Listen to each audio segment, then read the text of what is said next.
Ok, então, irmãos, é um privilégio, então, mais uma vez, nós nos encontrarmos para esse penúltimo encontro, que ainda, nesse encontro, eu vou falar um pouco ainda da preparação, entrega de mensagem, vou dar assim, em geral, vou dar uns últimos retoques aí em algumas informações a mais que eu quero dar para os irmãos, para reforçar aquilo que nós falamos no encontro passado, que tem relação com a questão de preparação, estruturação de uma mensagem bíblica, ou se não for para o púlpito, né, para o sermão, se transformar numa aula, ou até mesmo num estudo bíblico para compartilhar. Depois, nós, na próxima quinta, que vai ser o nosso último encontro, eu vou lidar apenas com a questão da comunicação. Então, eu vou tratar um pouco desde aqueles medos, né, que nós temos de falar em público, abordar um pouco como vencer esses medos, ou de onde eles vêm, como é que a gente trabalha e administra esses medos para se libertar disso e ser mais usado por Deus, né? Acho que isso é importante. Na medida em que a gente se liberta dos medos, a gente se torna mais útil para Deus na transmissão da mensagem. Quantos de nós, ou quantas pessoas poderiam estar hoje ministrando a palavra de Deus em grupos, nos ministérios, né, no púlpito, nos cultos, e às vezes por causa do medo, né, de falar em público, desse receio, ela acaba ficando com certas limitações. Então, vou falar um pouco disso, e depois alguns princípios básicos, né, da comunicação em si. Isso é muito legal, é muito importante, porque às vezes a gente tem o conteúdo, a gente tem a mensagem, mas a gente não consegue passá-la bem, transmitir bem aquele conteúdo rico que a gente tem. Então, no próximo encontro, na próxima quinta, esse vai ser aí o tema que nós vamos abordar, fechando, né, essa série de encontros sobre métodos de estudo bíblico e preparação de mensagens bíblicas. Então, hoje, vou fazer, então, como eu disse, alguns retoques finais no que diz respeito à preparação e transmissão da mensagem bíblica, a proclamação dessa mensagem numa aula ou numa reunião, seja onde for que nós formos convidados para fazer. Então, começando, só para a gente seguir o nosso roteiro, nós estamos aqui, né, na preparação, preparando a mensagem, ainda na ilustração, aplicação, conclusão e introdução. Nesse primeiro slide, eu vou falar um pouco sobre a entrega da mensagem bíblica. Tem a ver um pouco com a nossa comunicação, a forma de apresentarmos essa mensagem, mas não é especificamente sobre comunicação. É o formato que nós vamos dar a essa mensagem para então apresentarmos ou entregarmos esta mensagem, ainda que escrita, né? Mesmo escrita, para que uma mensagem falada ou escrita, porque você pode, como vocês produziram, né? Escrever e mandar para alguém, para que ela seja bíblica, evidentemente, é uma lógica, né? Ela precisa ter a sua origem na palavra de Deus. Por isso a gente reforçou lá nos primeiros encontros aquele estudo e a importância de conhecermos bem a palavra de Deus, porque se eu vou preparar uma mensagem sobre a Escritura ou baseada nas Escrituras Sagradas, ela precisa vir necessariamente do conteúdo da Escritura. Quanto menos eu conhecer a Escritura, mais chance tem a minha mensagem de não ser sobre a Escritura Sagrada. Então, a nossa tarefa como professores não é apenas fazer um discurso, né, jogar uma série de palavras e frases, mas entregarmos uma mensagem que eu chamo de PD ao PD. É uma mensagem de PD ao PD, palavra de Deus ao povo de Deus. Essa é a tarefa, seja do professor, do pregador, sempre, né? A palavra que eu vou entregar ao povo é palavra sempre de Deus, não minha, mas palavra de Deus. O mensageiro entrega uma mensagem do seu mestre. Essa é a nossa tarefa, não é? Quando a gente fala no ensino, para que esse ensino seja de grande conteúdo, ele precisa ter algumas coisas, são várias, né? Eu coloquei aqui algumas. Primeiro, como eu disse, a proclamação do texto da palavra de Deus. O ensino verdadeiro, nós estamos falando em escrituras sagradas, o ensino verdadeiro, né, real, autêntico, da palavra de Deus, é a proclamação do texto da palavra de Deus. E a gente vai já ver algumas coisas, porque que às vezes a gente corre o risco, né, algumas pessoas até fazem isso, e cometem um grave erro, né, eu chamaria até de um grave pecado, contra Deus e contra a sua palavra. A segunda coisa que esse ensino inclui é a explanação do significado para que o povo entenda. Quando eu estou falando da palavra de Deus para alguém ou para um grupo, qual é o sentido, qual é o objetivo de eu estar falando? É para que, na minha explanação, quando eu estiver ensinando, as pessoas que estão do outro lado possam me entender. Isso tem a ver um pouco com comunicação, que nós vamos falar na semana que vem. O ensino inclui também a exortação ao povo para que obedeça e aplique a verdade. Os irmãos se lembram, quando nós falamos em ensinar a palavra de Deus, ela naturalmente leva as pessoas à reflexão e à decisão, seja por mudança de vida, seja por abandono de um pecado, seja para uma restauração da sua relação com Deus, mas naturalmente esta palavra vai levar à obediência e aplicação da verdade que foi transmitida. Daí a importância de que aquilo que a gente fala seja de fato palavra de Deus, porque quando eu tenho a plena convicção de que o que eu estou falando para você é Deus quem está falando, é o Espírito Santo de Deus que está falando, eu tenho a liberdade de exortar você, né, de convidar você para a obediência a esta palavra, para a aplicação desta palavra na sua vida, porque não sou eu que estou pedindo,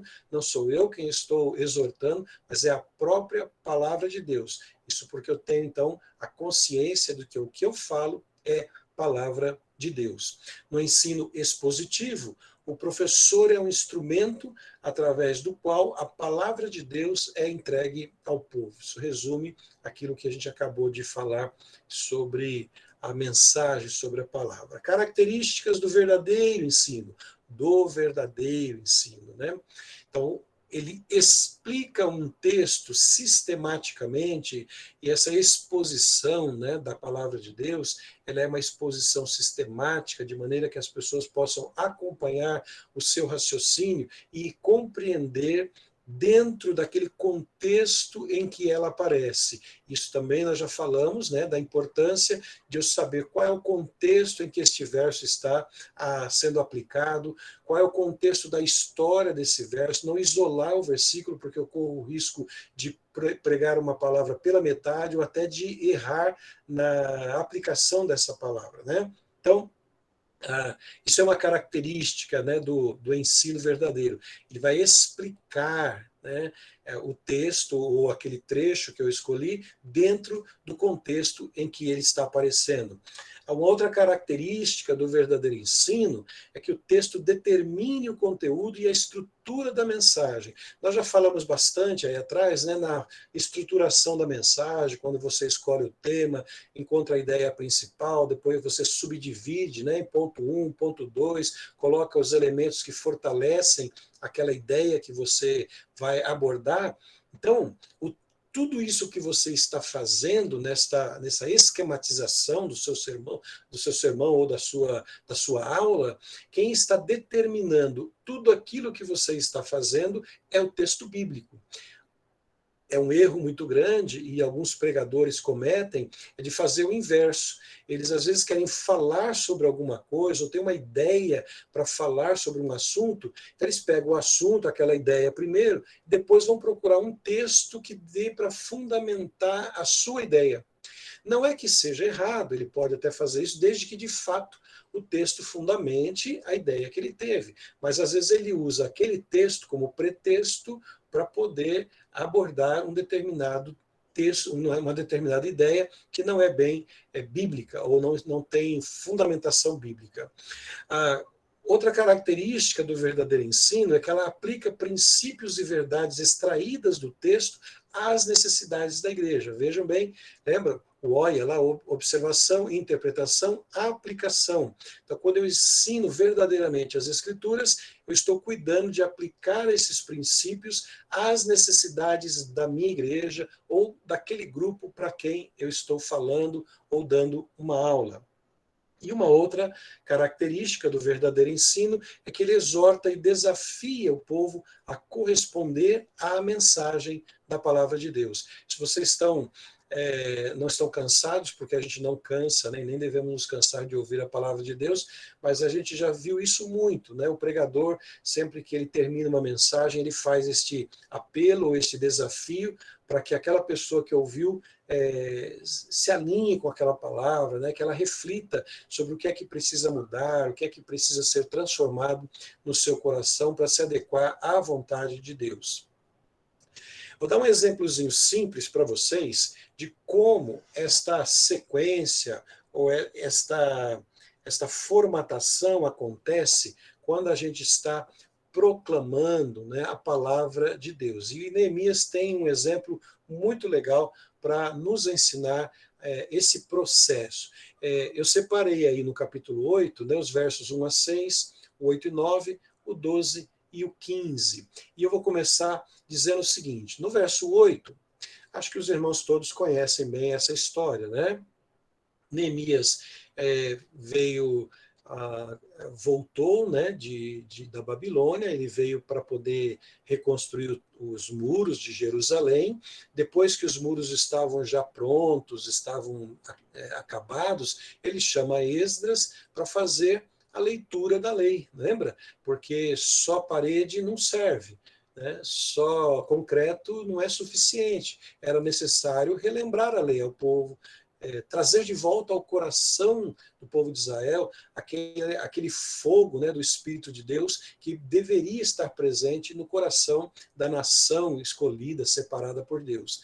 Então, nessa experiência de leitura que Esdras vai fazer, acontecem algumas coisas, e eu separei esses versos, e eu vou fazer só algumas menções, né? Depois vocês podem aí pegar o resuminho, ler com calma, mas olha só, no verso 8, a gente lê assim, né? Leram o livro da lei de Deus, interpretando-o e explicando-o, a fim de que o povo entendesse o que estava sendo lido. Aqui você já tem um curso de MEB, né? Método de Estudo da Bíblia. O que está acontecendo aqui, né? Esdras vai ler a mensagem da palavra de Deus, o livro da lei, interpretando e explicando, a fim de que o povo entenda o que está sendo lido. Se você ler depois o texto com calma, você vai ver que depois da leitura, alguns auxiliares vão sair, acho que no meio do povo, meio que dando pequenos cursinhos, né, dizendo, olha aqui onde você não entendeu, né, olha aqui eu vou te explicar novamente, etc. Então esse é o verso 8. Qual é a função, né, de Esdras, né, do sacerdote naquele momento? Ler para interpretar e fazer com que o povo entenda aquilo que ele está lendo. Aí, um pouquinho mais adiante, no verso 9, a gente tem que Neemias e Esdras estavam instruindo o povo.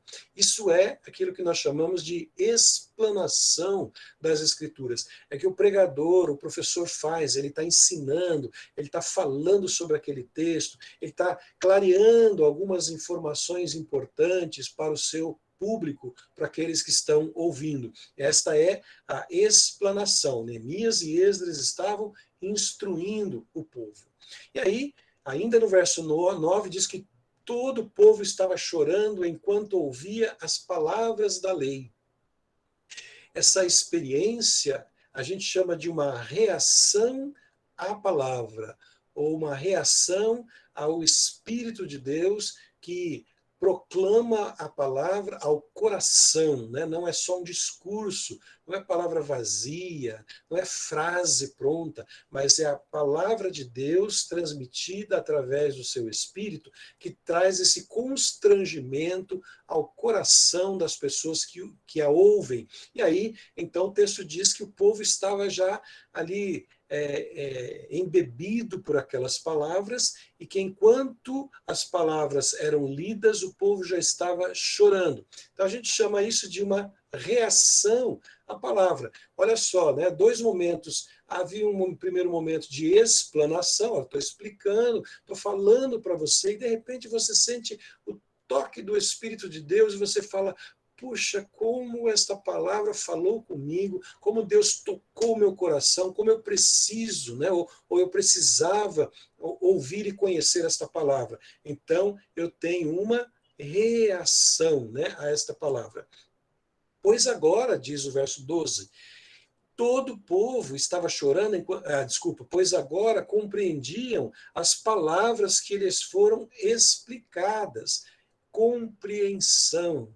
Acho muito legal isso, gente, porque o povo não estava chorando por emocionalismo, não estava chorando porque fizeram aqueles movimentos, né, para fazer chorar. Tem gente que gosta disso, enquanto não vê o povo chorando, ele vai falando, ele vai se movimentando, ele vai criando uma forma até humana, às vezes, o que é muito ruim, para ver se a pessoa chora. Chora aí, né, reage aí de alguma forma, mas não é assim que as coisas acontecem, né? O povo começou a chorar espontaneamente porque a palavra de Deus tocou profundamente os seus corações. Por quê? Porque eles começaram a compreender, é a compreensão dessas palavras, da palavra de Deus, que causa esta reação no meu coração. Compreensão, reação. E como consequência da minha compreensão da vontade de Deus, desta reação que fez com que eu chorasse e me arrependesse ou entendesse que eu preciso mudar de vida,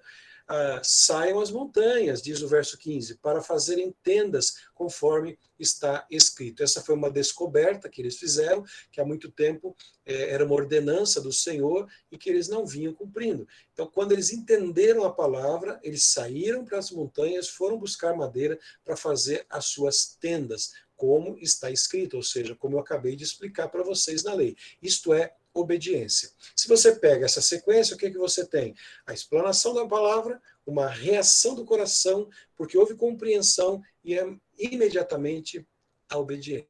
Perceberam? Isso acontece praticamente em toda mensagem, seja ela pregada como aula ou como um estudo bíblico, né? Essa é uma sequência que você vai encontrar e vai perceber toda vez que você proclamar a mensagem, a palavra de Deus. Então, o povo foi confrontado com a verdade da palavra de Deus, que trouxe-lhes convicção e transformação de vida através da obediência.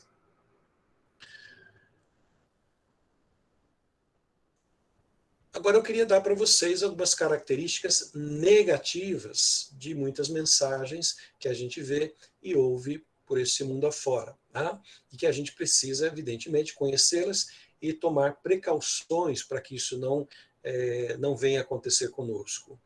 A primeira delas é que alguns pregadores usam pouco da palavra de Deus, ou seja, usa a palavra, mas apenas como um trampolim para dizer outras coisas que não é bem bíblico, né? A gente tem visto muito isso nos programas, né, de TV, alguns programas de TV que usam desse expediente, né? Usam a palavra de Deus, mas não a usam conforme ela deve ser usada, né? Mas a usa como pretexto apenas para alcançar um fim, e ela é apenas um trampolim para convencer as pessoas de que aquilo é uma verdade, e de fato nem sempre é uma verdade da palavra de Deus, mas é a verdade do pregador, porque ele precisa alcançar uma meta, um alvo que ele estabeleceu para ele, ou para a igreja dele, ou para algum benefício próprio, pessoal e etc. Né? Então a gente sabe como é que isso funciona. Uma característica negativa é que às vezes as palavras entretêm mais do que instruem, né? A gente não pode fazer do púlpito aquele lugar para brincar com as pessoas, né? Brincar com o povo de Deus, mas para instruir o povo de Deus. Não preciso dizer nada, né? Há muitas pregações, né? Muitos pregadores que andam por essa linha da prosperidade, que promete saúde, venha para cá que você vai ter tudo, Deus, faça um pacto com Deus e Deus vai te dar isso, vai te dar riqueza material. Isso é um falso evangelho, né? Ou que dizem às pessoas o que querem ouvir para que se sintam bem, né?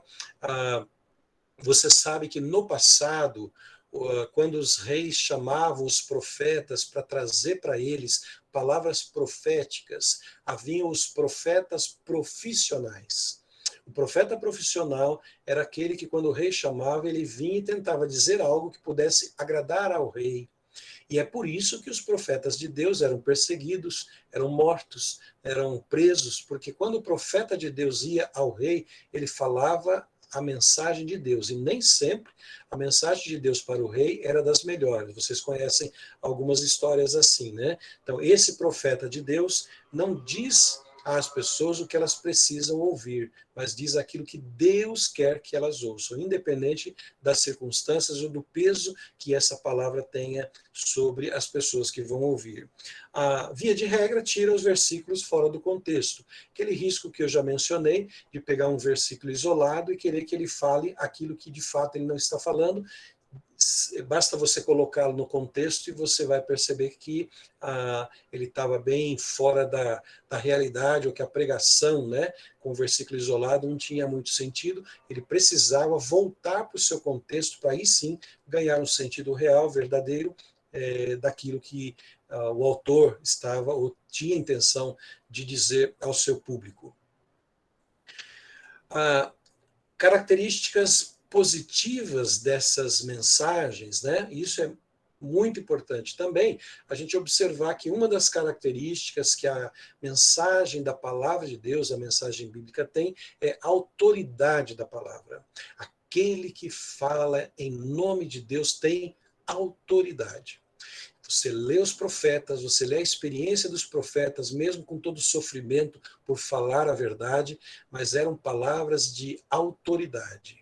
Né? O pregador, o pastor, aquele que fala a palavra de Deus, se ele fala a palavra, ele tem autoridade. Porque quando a gente prega, quando o profeta de Deus pregava, ele dizia assim: Deus disse. Assim diz o Senhor. Essa é a grande proclamação dos profetas, né? A expressão, assim diz o Senhor. É Deus quem está falando, não é a nossa opinião e não é a minha posição para você, mas é Deus quem está mandando dizer. Porque o povo precisa ouvir a verdade. Muitas pessoas desconhecem a Bíblia e vão continuar desconhecendo se elas continuarem ouvindo mensagens falsificadas. Elas precisam ouvir a palavra de Deus e conhecer a mensagem de Deus para os seus corações. E também, né, essa é uma característica positiva da mensagem, da palavra de Deus, é que ela tem poder para transformar pessoas. Né? A nossa palavra não transforma ninguém, mas quando você proclama a palavra de Deus com a autoridade que ela tem, ela transforma os corações. Vocês viram até aqui como a nossa responsabilidade é muito grande e o nosso papel é tão nobre, né, de através das nossas vidas, através da nossa mensagem, de uma palavra simples que a gente pregue, mas como palavra verdadeira de Deus, as pessoas são alcançadas e são transformadas pelo Evangelho de Jesus Cristo por causa deste poder que Deus nos dá, que Ele atribui a cada um de nós na proclamação da sua palavra.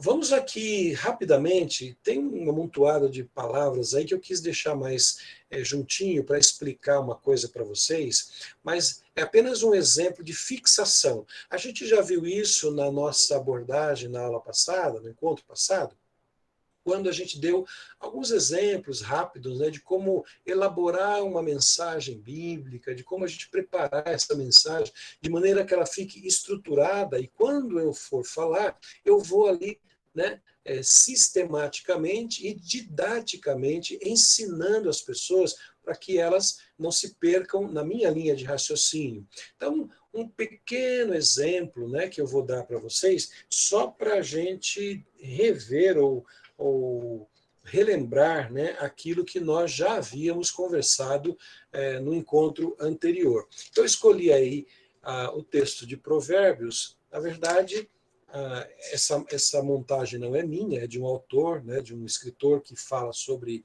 métodos de estudo bíblico, mas Provérbios, capítulo 3, 3 e 4, eu vou só fazer a leitura para vocês sintonizarem aí, né, qual é o texto que nós estamos falando, né? Versículos 3 e 4 dizem assim: que o amor e a fidelidade jamais o abandonem. Prenda-os ao redor do seu pescoço, escreva-os na tábua do seu coração. Então você terá o favor de Deus e dos homens e boa reputação. Então, um exercício rápido, tá?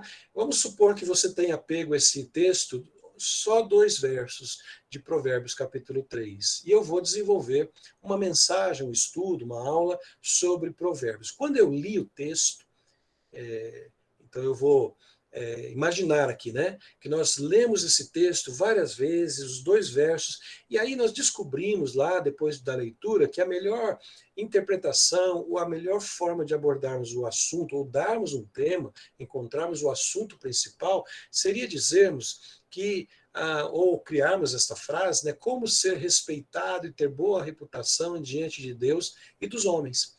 Porque é o que o texto vai dizer para nós. Isso é um resumo, lembra aquela frase resumo? Então eu estou resumindo o que eu li nesses 2 versos. Como a gente pode ser respeitado e ter uma boa reputação diante de Deus e diante dos homens. Aí eu vou subdividir a minha frase principal, né, o meu assunto, que é aqui que está a essência da minha mensagem. Quais são os elementos complementadores? Né? O primeiro elemento complementador, eu vou responder, mantendo um caráter e conduta piedosas. Lembra que a gente leu o versículo lá? Estava falando sobre caráter e sobre conduta. Né? Então, como é que eu posso ser respeitado e ter boa reputação diante de Deus dos homens? Primeiro, manter um caráter e conduta piedosos.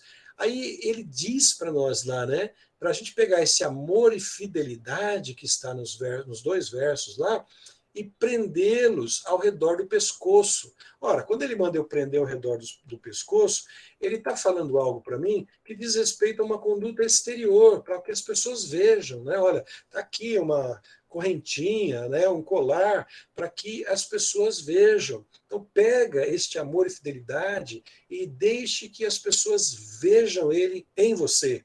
É uma ação que ele está dando, prendeu-os, né? É a ação. E uma conduta exterior, que eu vou colocar aqui no meu peito, né? Mas também, né, eu vou dizer mais uma coisa: escreva-os na tábua do seu coração. Lá no texto também diz isso, né, para você prender aí no seu coração. O amor e a fidelidade precisam estar no coração. Aí qual é a atitude que eu tenho que tomar? Escrever, né? Eu vou escrever na tábua do meu coração. A ação agora é interior e tem a ver com caráter. Aí, lógico, depois você vai desenvolver e vai explicar isso, né, em detalhes melhores para as pessoas que vão te ouvir.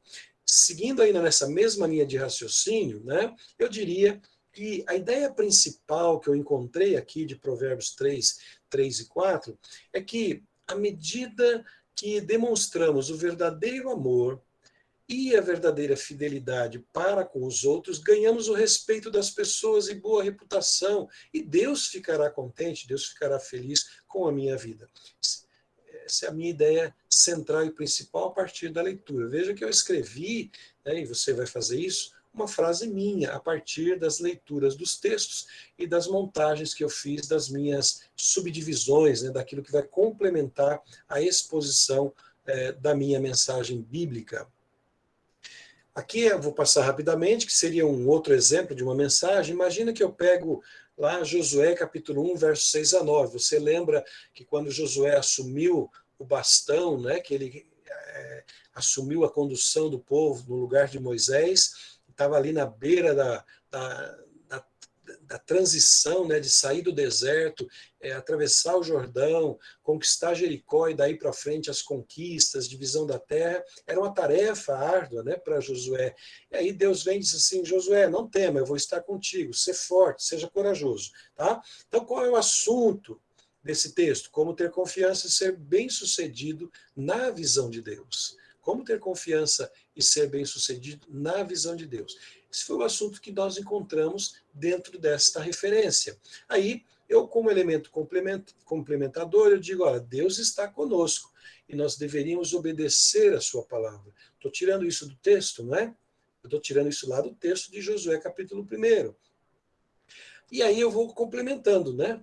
Olha, aqui no texto está dizendo que eu posso estar confiante, né? Podemos estar confiantes. Em que sentido? Não vamos nos apavorar. Está lá no texto de Josué. Não nos desanimarmos. Vamos ser fortes. Vamos ser corajosos. Estou elencando os vários pontos que o texto me dá para desenvolver esse elemento complementador de que Deus está conosco e nós deveríamos obedecê-lo com o assunto principal, que é a pergunta que eu fiz: como é que eu posso ter confiança e ser bem-sucedido na visão de Deus? Né? Veja que uma mensagem está elaborada, né? Ela já está montadinha praticamente. Né? Aqui eu coloquei um segundo elemento complementador, né? Podemos ser bem-sucedidos se obedecermos toda a palavra de Deus, se não nos desviarmos para a esquerda ou para a direita, se meditarmos na palavra de Deus e se tivermos o cuidado de fazer tudo o que ele ordena. Isso tudo foi tirado do texto. Só leitura, muita leitura, atenção, e você vai extraindo esses ensinamentos. E a ideia central: podemos viver tranquilos porque Deus está conosco e podemos obter sucesso à medida em que obedecemos a sua palavra. Se você pegar só essa frase, que é a ideia central, você já pode começar a falar para alguém sobre o texto. Só com essa frase: podemos viver tranquilos porque Deus está conosco. E Ele estando conosco, nós podemos obter sucesso na medida em que obedecemos, em que olhamos para a Sua palavra. Veja como facilita muito, né, a compreensão e depois a exposição, a explanação dessa palavra. Isso aqui é para você ter depois lá no seu esboço, quando eu mandar para você, né, em PDF, que já foi mostrado em telas anteriores, nos encontros anteriores, aquela forma sugerida para um esboço da mensagem. Se você quiser usar isso como referência e modelo, né, você coloca o texto bíblico que você está estudando, o título da sua mensagem, a introdução, como é que você vai apresentar a sua mensagem, né? Como é que você vai despertar a curiosidade do público, das pessoas que estão te ouvindo, a ideia central que você encontrou, e aí vem os conteúdos, né? Desculpa de novo, voltou. Vamos lá, voltando, né? Aí vem os conteúdos, né? Primeiro ponto, divisão A, divisão B, quantas divisões você tiver para facilitar a sua abordagem, né? Aí vem o segundo ponto, chave, a referência bíblica, e aí você vem a primeira explanação, a segunda explanação. Na conclusão, aquilo que a gente disse, você faz um resumão geral de tudo que você falou. Então, né, irmãos, hoje nós vimos e falamos sobre Josué, abordamos o quanto a gente pode estar confiante em Deus, se andarmos segundo a sua palavra, vimos isso, isso, isso, e agora eu queria te desafiar e te perguntar, né, como está a sua confiança em Deus? Eu estou aplicando aquilo que eu já falei, né? Como está a sua confiança em Deus? Você tem realmente confiado nele diante das crises, das dificuldades? Então vamos orar juntos, né? Vamos encerrar essa nossa reunião orando. E você pode terminar orando por aqueles que, de repente, se você fez um apelo para que fique de pé, nós vamos orar por você que está sofrendo aí uma crise ou está, né, com dificuldade de crer no momento de alguma dificuldade sua, pessoal, etc. Tá? Estou dando só alguns exemplos mais simples.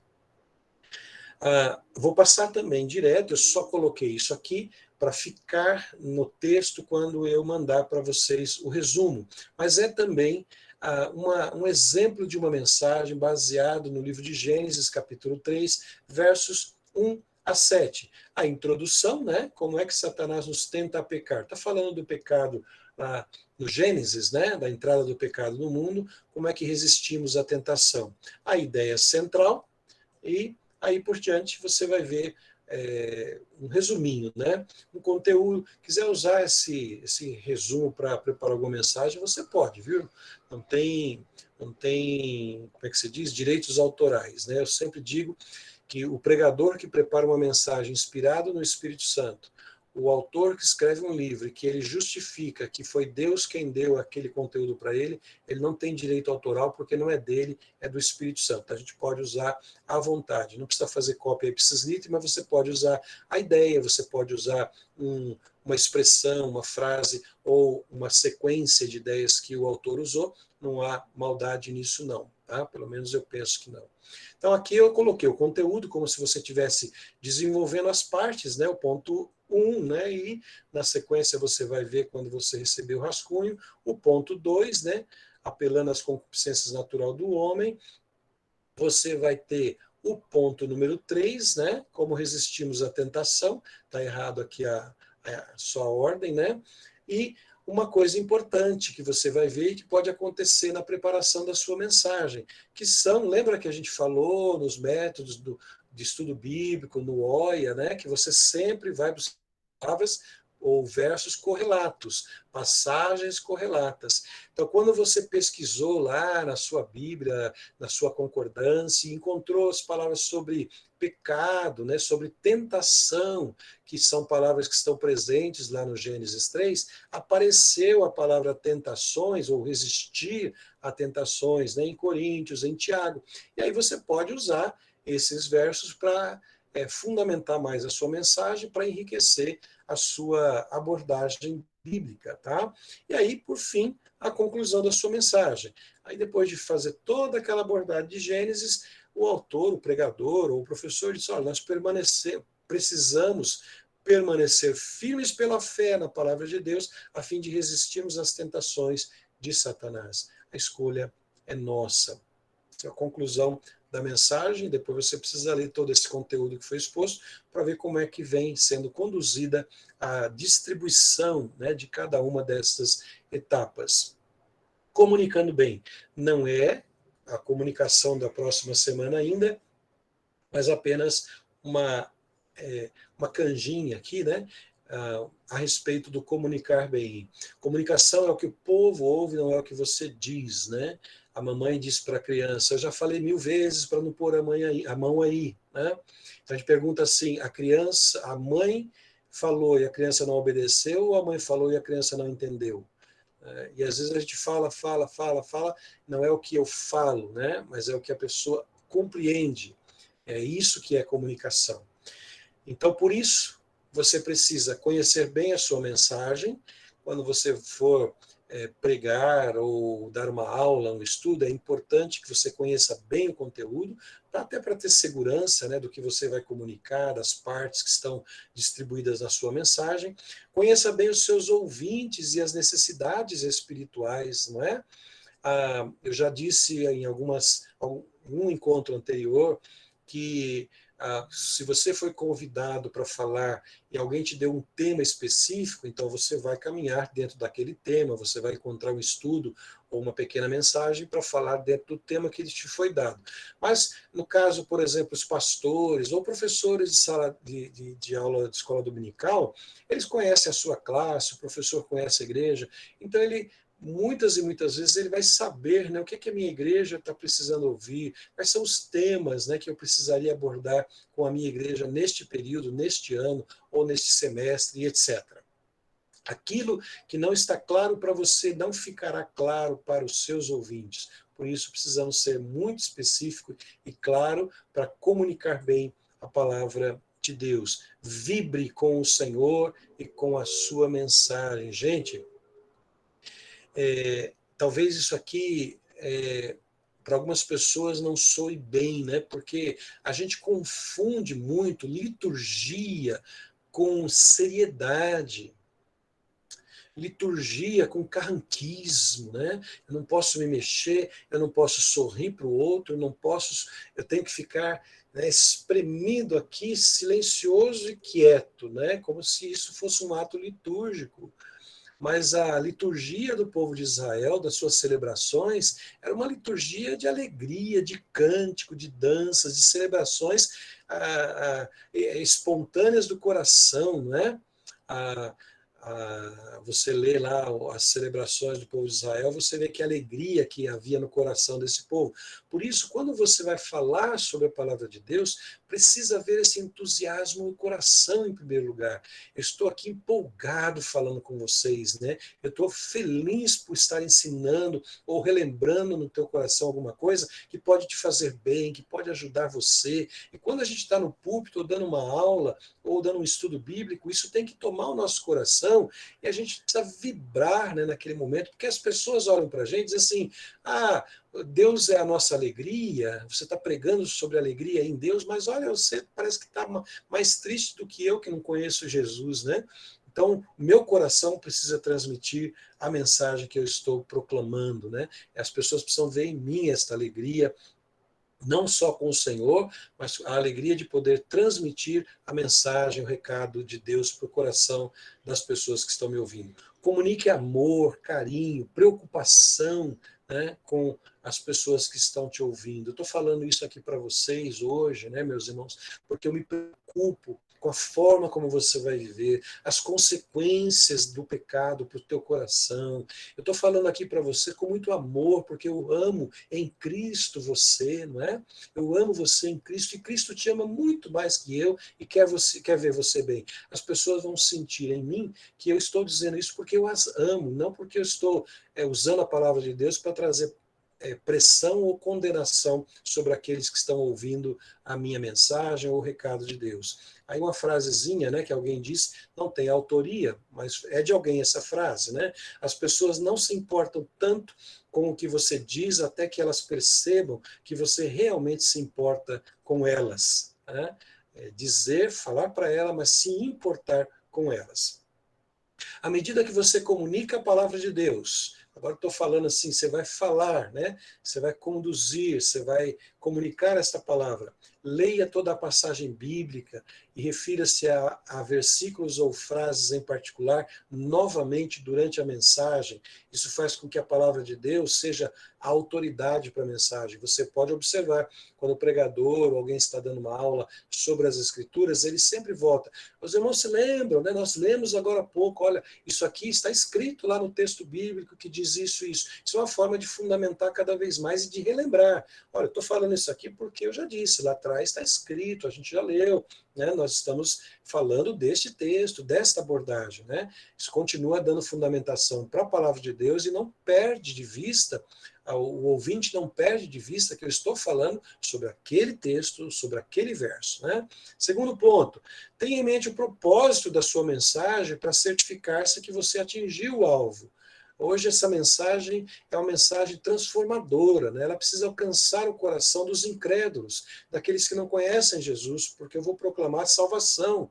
E algumas pessoas que vão estar ali e não conhecem Jesus precisam conhecê-lo. Então esse é o meu foco principal. Então, eu vou andar nessa direção, né? Eu vou proclamar esta palavra e vou pedir para que o Espírito Santo me ajude nesta abordagem.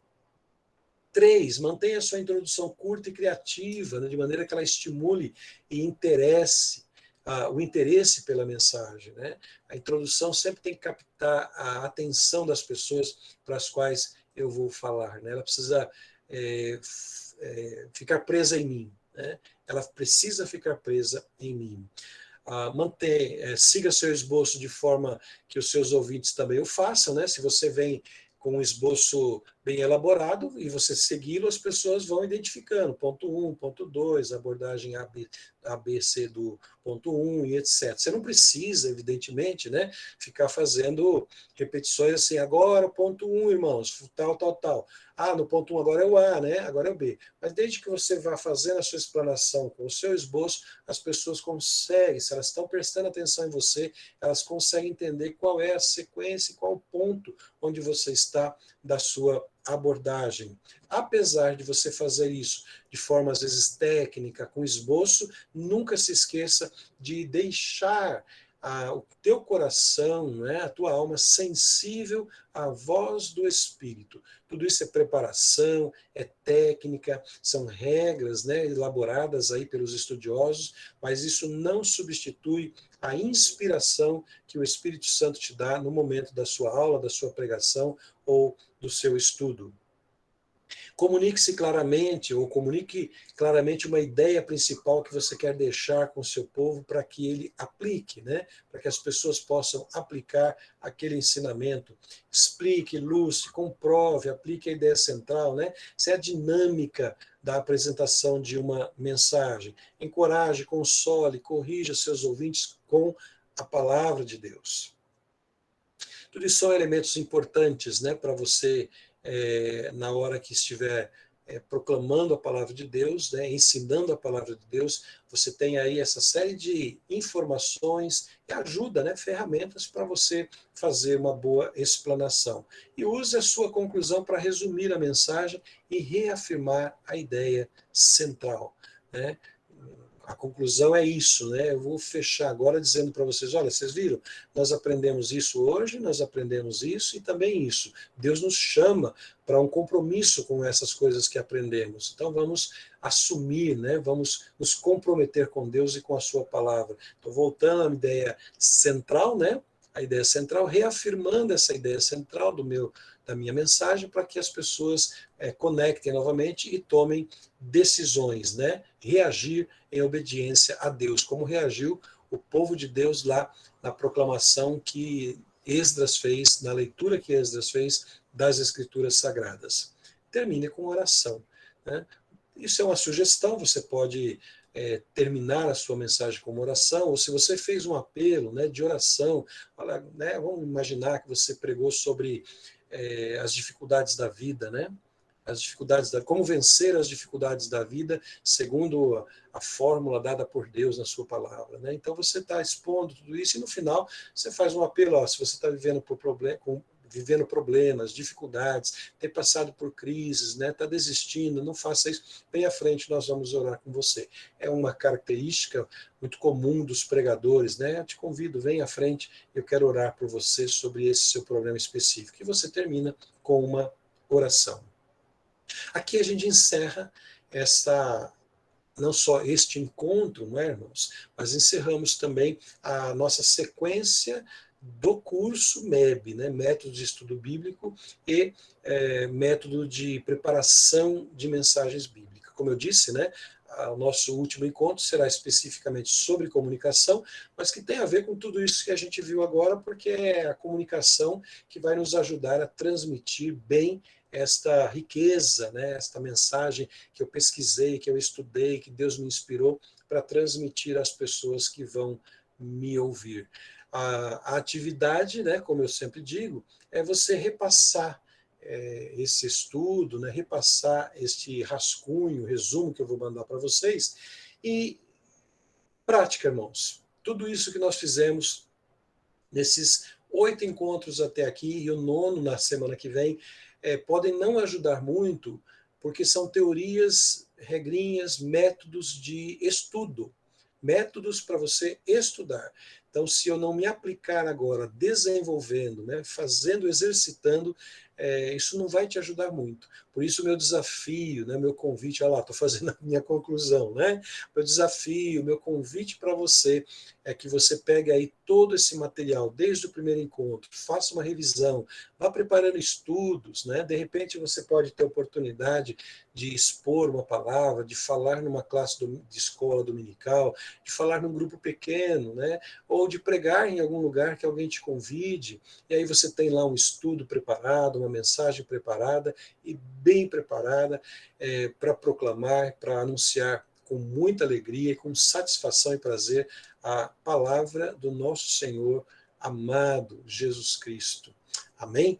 Então terminamos por aqui e fica aí então o convite para você fazer mais esse sacrifício de me ouvir na próxima quinta-feira, e eu prometo que depois eu vou desaparecer do mapa um pouquinho para você não ficar tão enjoado de me ouvir como você deve ter ficado aí nessas 8 semanas de abordagem de temas que nós fizemos, tá bom? Então agora eu convido você para abrir o seu microfone, se você quiser fazer alguma consideração, alguma exposição, fique bem à vontade. Edson, eu tenho uma dúvida. Está dando para me ouvir? Eu estou com o fone aqui, está me ouvindo? Estou te ouvindo, sim. Então, tá certo que eu preciso repassar o estudo, foi exatamente no dia que eu não pude participar, na única aula.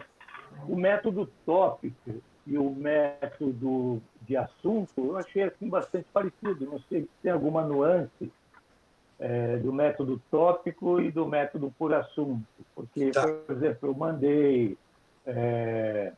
mandei hoje o estudo baseado num tema em provérbios, por exemplo, a sabedoria em provérbios, né? Então, no fundo, a gente acaba pegando um tópico também, né? Sim. Uhum. Então, eu achei assim bastante, não sei se tem alguma... Sim. Então, isso que você está colocando não é seu só.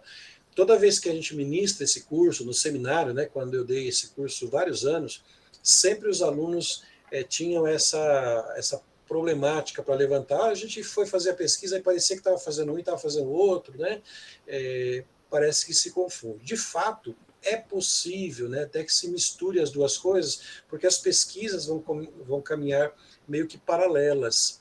Mas não tenha essa preocupação, né, desde que você foque aquela pesquisa que você está fazendo. A única coisa que a gente cria como distinção entre os dois métodos é que, assim, em um dos métodos, quando você fala em método tópico, você está escolhendo um tópico para falar. Por exemplo, eu vou falar sobre o pecado. Né? Então, eu vou pesquisar pecado na Bíblia. E aí eu vou, ou então, se eu não quiser, que é muito grande o tema, né? Então eu vou pecado em Gênesis, porque aí eu vou abordar o pecado original, tal. Eu vou delimitar o meu tema apenas ao livro de Gênesis. Então aí eu estou fazendo um estudo, escolhendo um tópico. Quando eu falo no temático, então eu atribuo uma frase, aí não é uma palavra, mas é uma frase que eu vou construir para pesquisar. Por exemplo, né? Eu quero pesquisar sobre o método de discipulado de Jesus nos evangelhos. Aí eu estou dando um tema, né? O método de discipulado. Só que aí, quando eu dei esse tema, qual é a dificuldade em relação ao outro tópico, né? É que eu vou ter que pesquisar sobre Jesus na convivência com os discípulos dos evangelhos. Eu vou ter que encontrar todos os lugares onde encontra a palavra discipulado, discípulo, vou pesquisar o que significa ser discípulo. Aí, então, a minha abordagem é muito mais ampla, né, em termos de pesquisa, porque eu não tenho só uma palavra para pesquisar, eu tenho um tema, né, inteiro. E aí outros temas que você pode dar, por exemplo, né, eu posso, amigo em provérbios, né, Eu peguei a sabedoria, então acabou pegando uma palavra só, e aí apliquei todo o método temático, né? E aí, quando eu fui olhar o método tópico, eu falei, puxa vida, daria para aplicar também o método tópico. Mas eu acho que praticamente a diferença ela está aí. É que num você pega a palavra amor, né? Então eu quero pesquisar amor em Coríntios 13. A gente tinha dado, acho que até esse exemplo. O amor em Coríntios 13. Agora, se eu falar eu quero fazer uma pesquisa temática sobre o amor, então eu vou dizer assim, o amor de Deus pelo povo de Israel. Aí eu vou lá, né, vou lá no Antigo Testamento, ou então o amor de Deus em números. O amor de Deus em números, porque é a história toda de Deus conduzindo o povo no deserto. Como é que Deus amou esse povo mesquinho, egoísta e tal, tal, tal. Aí a minha pesquisa vai em cima desse tema, né? Mas basicamente é isso. Se misturar as duas coisas em algum momento, a gente não precisa ficar preocupado, né? O ferramental é parecido, mas tem nuance aí. Legal, legal. Mais alguém quer fazer alguma colocação, algum